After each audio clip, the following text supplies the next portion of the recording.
कराची के इलाके माड़ीपुर में घर से फंदा लगी लाश मिली है। पुलिस का दावा है कि खुदकुशी करने वाला शख्स मलीर जेल का मफरूर कैदी है। मजीद जानते हैं डॉन न्यूज के नुमाइंदे आसिम खान से। आसिम, बताइएगा क्या कुछ मालूम हुआ है, कैदी ने खुदकुशी क्यों की है और पुलिस ने मजीद क्या तहकीकात की है?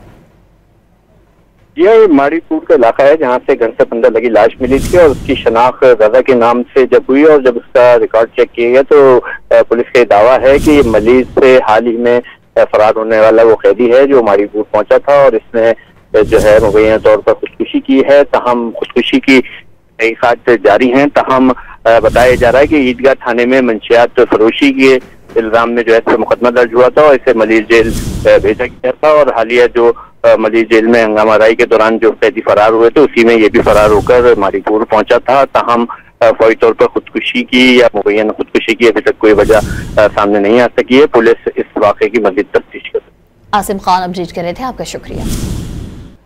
खुदकुशी करने वाला शख्स मलीर जेल का मफरूर कैदी बताया जा रहा है। पुलिस ने दावा किया है कि मलीर जेल का मफरूर कैदी खुदकुशी करने वाला शख्स है।